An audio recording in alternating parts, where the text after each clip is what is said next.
Hello नमस्कार सभी भैयाओं को नमस्कार। आज जो हम कंपनी के चौथे भाग की तरफ बढ़ रहे हैं। 3 भाग हमने पढ़ लिए कंपनी के और तीनों भाग में जो है हमने कंपनी के बारे में काफ़ी कुछ अध्ययन किया। अब तक हमको ये मालूम भी चल गया होगा आप लोगों को कि कंपनी क्या है, कंपनी के अंशों के प्रकार क्या है, कंपनी के प्रकार क्या है, कंपनी की परिभाषा क्या है, कैसे शेयर इशू हुआ, ये सारी चीज़ें जो है आपने जान ली होगी। उम्मीद करता हूँ आपको समझ में भी आया होगा। आज जो हमारा जो टॉपिक है वो कंपनी की जो अंश पूंजी जो होती है, शेयर कैपिटल, अंश पूंजी यानी कि शेयर कैपिटल, उस शेयर कैपिटल के बारे में पढ़ेंगे कि कंपनी की शेयर कैपिटल जो है वो कितने टाइप्स की होती है, उसके बारे में देखते हैं। अंश यानी कि शेयर, कंपनी की पूंजी का छोटा से छोटा जो हिस्सा होता है उसको हम अंश बोलते हैं, शेयर बोलते हैं। पिछले वीडियो में हमने देखा कि अंशों को हमने 2 प्रकार में बांटा था, एक क्षमता अंश और दूसरा जो है वो पूर्वाधिकार अंश। क्षमता अंश इक्विटी शेयर जो कंपनी के असली मालिक होते हैं, कंपनी की वार्षिक सभा होने वाली में वार्षिक सभा जो होती है उसमें भाग लेने का अधिकार होता है। पूर्वाधिकार अंशधारी यानी कि प्रेफरेंस शेयर, यह कंपनी के इनको सर्वप्रथम लाभांश दिया जाता है और कंपनी के समापन पर उनको सर्वप्रथम जो है वो पूंजी प्राप्त करने का अधिकार होता है। इनको कंपनी की वार्षिक सभा में भाग लेने का अधिकार नहीं होता है। ये हमने पढ़ा पिछले वीडियो में। आज जो है उसके आगे वाला भाग पढ़ते हैं। टॉपिक हमारा है कंपनी की अंश पूंजी के प्रकार। शेयर कैपिटल के जो प्रकार जो है वो 6 प्रकार की पूंजी होती है। कितनी होती है? 6। अब इसमें ध्यान ये रखना है कि ये जो 6 के 6 जो नाम लिखे हुए हैं इसके टाइप्स में, इनके सीक्वेंस वाइज ही हमको इसको याद करना पड़ेगा, क्योंकि एक डेफिनेशन दूसरी डेफिनेशन से जो है वो रिलेटेड है, तो जल्दी से अपने को याद हो सकती है। सबसे पहले जो कैपिटल है वो अधिकृत पूंजी, ऑथोराइज कैपिटल। अधिकृत पूंजी को इंग्लिश में बोलेंगे ऑथोराइज कैपिटल। इसका मीनिंग होता है कंपनी के पार्षद सीमा नियम। आपने 11th में की बीओ के अंदर पार्षद सीमा नियम और पार्षद अंतर नियम के बारे में पढ़ा होगा। पार्षद सीमा नियम के अंदर जो है वो कंपनी की जब स्थापना होती है तो उसके अंदर कई प्रकार की चीज़ें जो है उसके समझ, जैसे नाम वाक्य, कंपनी का क्या नाम रहेगा, कंपनी का स्थान क्या रहेगा, कौन से व्यक्ति का क्या उद्देश्य रहेगा, स्थान, दायित्व, पूंजी कौन कितनी लगाएगा, ये सारी चीज़ें 5-6 प्रकार की चीज़ें इसके अंदर जो है वो आती है पार्षद सीमा नियम। तो उनमें से पार्षद सीमा नियम के 5-6 पॉइंट है और उसमें से एक वाक्य है पूंजी वाक्य। तो कंपनी के पार्षद सीमा नियम के पूंजी वाक्य में, इस कैपिटल सेंटेंस में जो पूंजी लिखी जाती है उसे अधिकृत पूंजी या ऑथोराइज कैपिटल कहते हैं। कंपनी के पार्षद सीमा नियम के पूंजी वाक्य में जो पूंजी लिखी जाती है उसे अधिकृत पूंजी, ऑथोराइज कैपिटल कहते हैं। दूसरा, निर्गमित पूंजी। निर्गमित पूंजी इंग्लिश में इसको बोलते हैं इशूड कैपिटल। निर्गमित पूंजी, इशूड कैपिटल, यह परिभाषा इससे रिलेटेड है। अधिकृत पूंजी, अब अधिकृत पूंजी क्या होती है? जो कंपनी के पार्षद सीमा नियम के पूंजी वाक्य में लिखी जाती है। अब अधिकृत पूंजी का वह भाग, यानी इस पूंजी वाक्य में जो पूंजी लिखी जाती है उसको तो हम अधिकृत पूंजी बोलते हैं। इस अधिकृत पूंजी का वह भाग जिसे जनता में या अंशधारी, जनता भी बोल सकते हैं या शेयर होल्डर भी बोल सकते हैं, अधिकृत पूंजी का वह भाग जिसे जनता या अंशधारी में निर्गमित किया गया है, इशूड किया गया है, वह निर्गमित पूंजी कहलाती है। यानी जितने शेयर, अधिकृत पूंजी में से जितने शेयर जनता में इशू किए गए उसको हम क्या बोलेंगे? निर्गमित पूंजी। इशू किए गए जनता को खरीदने के लिए, जनता को शेयर खरीदने के लिए, जनता ताकि शेयर को खरीदे। तीसरी है पार्थित या अभिदत्त पूंजी, सब्सक्राइब्ड कैपिटल। पार्थित, अभिदत्त पूंजी या सब्सक्राइब्ड कैपिटल, कंपनी की निर्गमित पूंजी। अब ये निर्गमित पूंजी जो हमने पढ़ी यहाँ पे, जो अधिकृत पूंजी का वो भाग जिसे जनता में निर्गमित किया गया, तो कंपनी की निर्गमित पूंजी का वह भाग जिसके लिए जनता ने आवेदन किया है, अंशधारी ने आवेदन किया है, अंशधारी ने आवेदन किया है।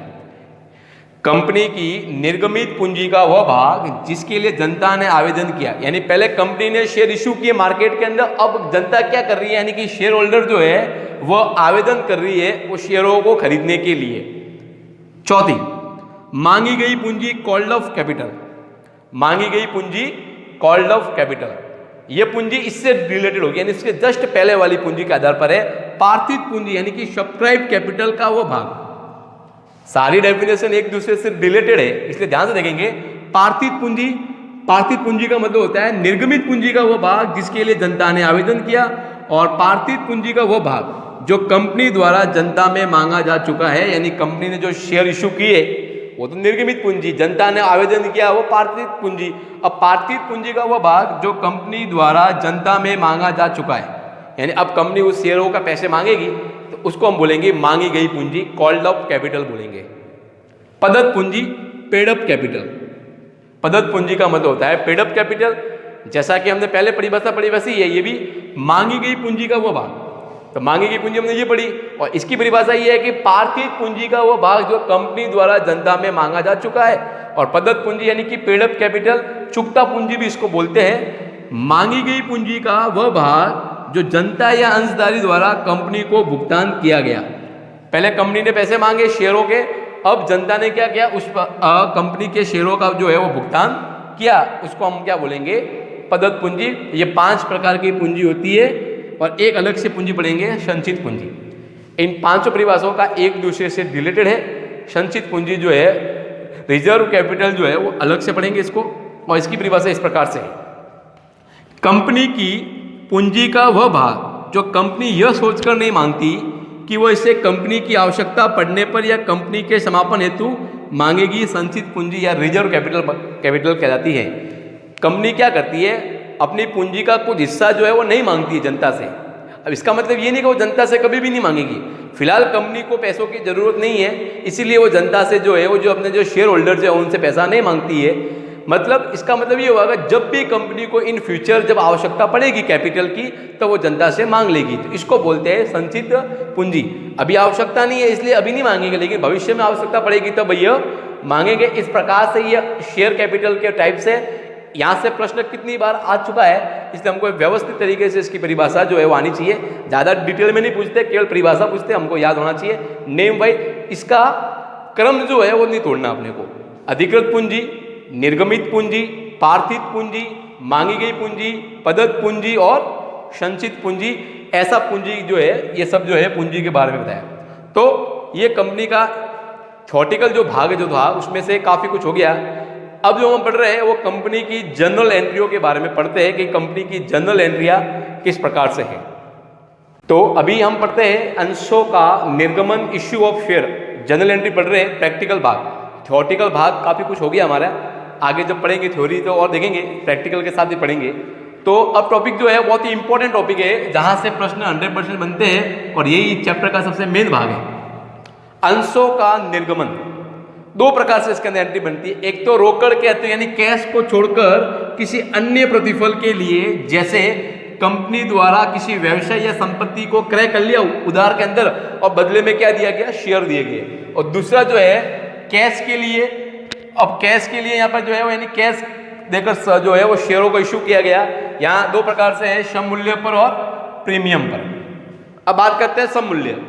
सम मूल्य क्या होता है, जब कंपनी अपने शेयर, यानी कि मान लेते हैं कि कंपनी एक शेयर का मूल्य जो है वो 10 रुपये, जब 10 का शेयर 10 में बेचती है, इशू करती है, सॉरी, जब 10 का शेयर 10 में इशू करती है तो इसको बोलते हैं सम मूल्य। क्या बोलते हैं, सम मूल्य पर बोलते हैं। इंग्लिश में इसको बोलते हैं एट पार।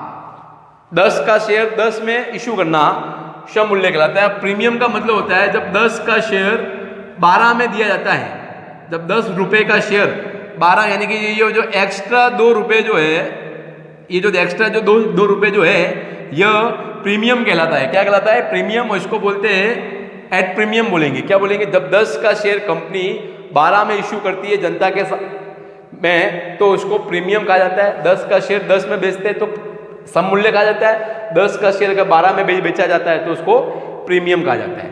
तो यहाँ से 6 नंबर का एक प्रश्न फिक्स है, बनता ही बनता है। ये बहुत बड़ा टॉपिक है, जब भी पढ़ेंगे इसके बारे में बहुत लंबा पढ़ना पड़ेगा, विस्तृत रूप से हमको पढ़ना पड़ेगा। आज हम पढ़ते हैं ये रोकड़ के अतिरिक्त जो प्रतिफल जो है उसके बारे में, यानी कंपनी द्वारा किसी व्यवसाय या संपत्ति को क्रय करने के बदले में।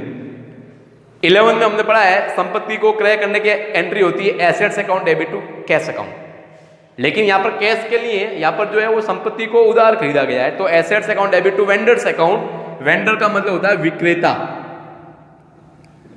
वेंडर का मतलब होता है विक्रेता। क्या होता है, विक्रेता। एंट्री बनेगी individual assets account debit to vendors account. Individual assets account debit to vendors account, ये संपत्ति को खरीदने की। अब संपत्ति कंपनी ने खरीद ली, ठीक है। अब संपत्ति खरीदने के बाद इसको पेमेंट करना पड़ेगा, तो पेमेंट कंपनी क्या करती है, कैश में नहीं करती है और शेयर इश्यू कर देती है कि मैं आपको क्या दे दूंगा, शेयर दे दूंगा, ठीक है। तो अब वो क्या करती है, विक्रेता को प्रतिफल के रूप में अंशों का निर्गमन का मतलब होता है उसको पेमेंट जो करना है, जो संपत्ति जो खरीदी है उधार में, उसको पेमेंट वो अंशों का को इश्यू करके देगी, शेयरों को इश्यू करके देगी। अगर वो सम मूल्य पर करती है, यानी वही 10 का शेयर 10 में, तो एंट्री बनेगी वेंडर्स अकाउंट डेबिट। वेंडर जो है वो पाने वाला है और पाने वालों को हमेशा क्या करते हैं, डेबिट करते हैं। तो vendors account debit to equity share, equity share capital account, हमेशा क्षमतांशों का ही नाम आया जाता है, to equity share capital account, ये एंट्री बनेगी अगर सम मूल्य पर है। Vendor account debit to equity share capital account. दूसरा है प्रीमियम, प्रीमियम पर करती है, मतलब 10 का शेयर अगर 12 में देती है कंपनी उसको, तो वेंडर अकाउंट डेबिट, वेंडर को तो डेबिट करना ही पड़ेगा क्योंकि ये पाने वाला है, इसको पेमेंट करना है।